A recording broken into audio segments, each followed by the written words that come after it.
What happens when a melody isn't just repeated, but it's reshaped, broken apart, and woven back in to create something new?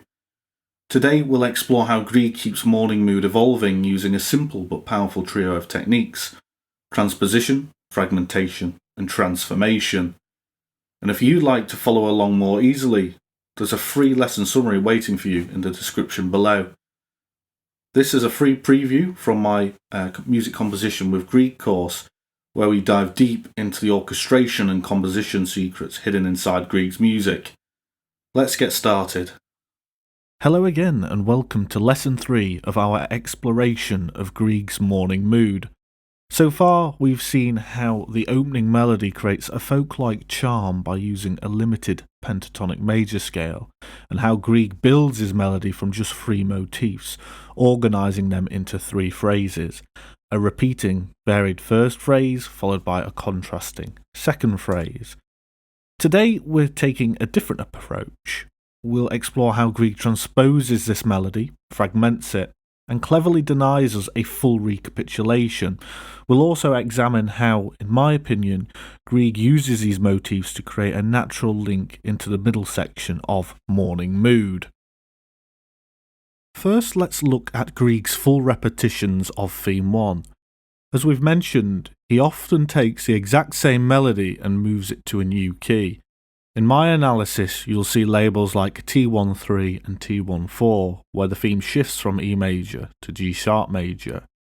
The intervals and melodic shape remain the same, only the tonal centre changes. This simple technique of transposition breathes new life into the melody without altering its core identity. Because Grieg makes only minimal changes, we get another chance to hear and absorb the melody, making later developments more engaging, as we clearly recognise the original theme from which they are derived. Grieg uses this technique of transposition again at bar 49, labelled T17, in the tabular analysis. Here he reintroduces the entire first melody, but now it is in F major, played by the horn. By transposing the theme, Grieg keeps the music both unified, because we recognise the tune, and varied, as it sounds fresh in a new tonal and orchestral context. Let's listen to the original theme again, followed by these transpositions, so we can hear them in contrast. Now let's talk about another thematic development that Grieg uses in Morning Mood: fragmentation. Grieg applies this technique in many places throughout the piece, though I won't outline them all here. Instead, let's focus on the first clear instance at bar 15. At this point, Grieg modulates to B major. However, instead of continuing with a straightforward transposition of the full theme, he only uses fragmented parts of the first theme. These include the fragmented use of phrase 1 in bar 15 and then 16. This is then followed by a triadic figure, a broken chord of B major that resembles the A motif of phrase 1 as well. These small fragments feel familiar. They are not a complete reinvention or new invention entirely. Yet by breaking them up, Grieg keeps us engaged, introducing an element of unpredictability and variation. Continuing our exploration of Grieg's use of fragmentation toward the end of the movement, as we return to E major, Grieg teases our ears by reintroducing fragments of the original theme. After a near full iteration or repetition of the theme at bar 68, passed between the first violins and solo clarinet, Grieg presents a series of repeated fragments in the horns, resembling the C motif. These are interspersed with a repetition of phrase 2, which, if you recall, also contains the C motif, played by the clarinet. The piece then closes with several repetitions of phrases 1 and 1 apostrophe, first on flute, then on bassoon. It's worth noting that the theme is never played in full over a root position E major harmony after the opening section.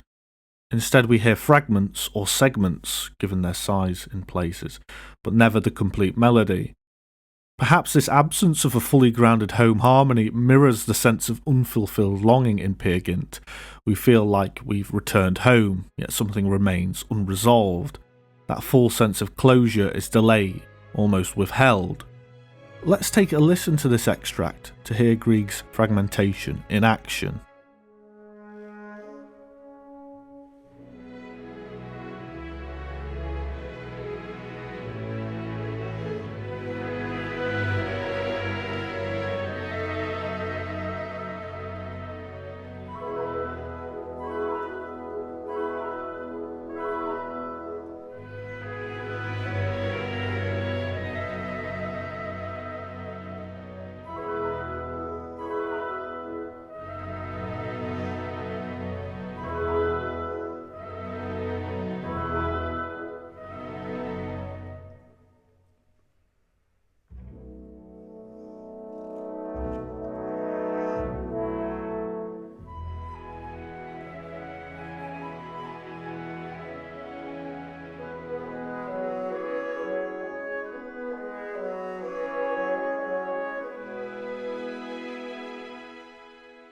The final example I have to show you of Grieg's fragmentation and manipulation of motifs in action is one of my favourites, a clever use of a motif from the opening melody to bridge and link sections A and B of the ternary form.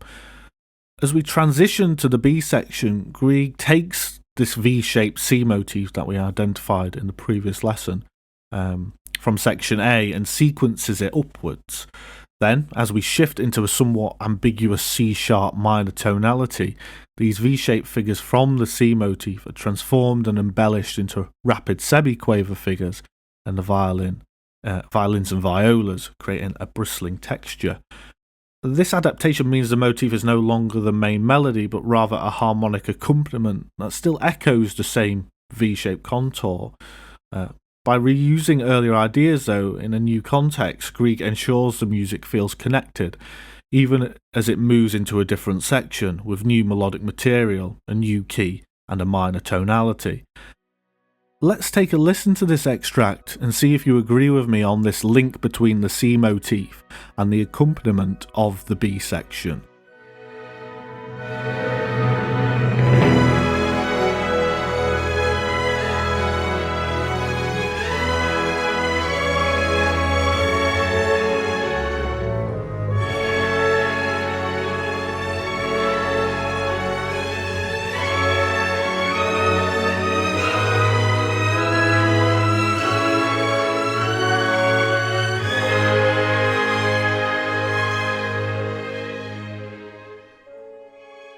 In this lesson then, we've seen how Grieg breathes new life into his main theme by moving it into different keys, breaking it into fragments and adapting motifs for new functions or roles within the texture.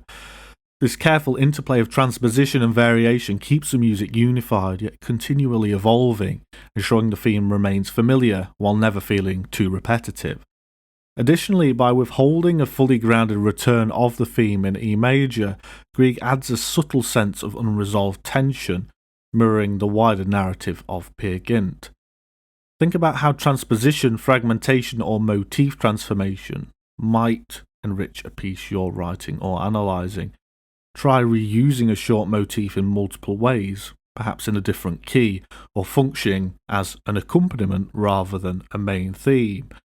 Notice how these shifts can maintain cohesion in your music while also opening the door to creative, unexpected developments.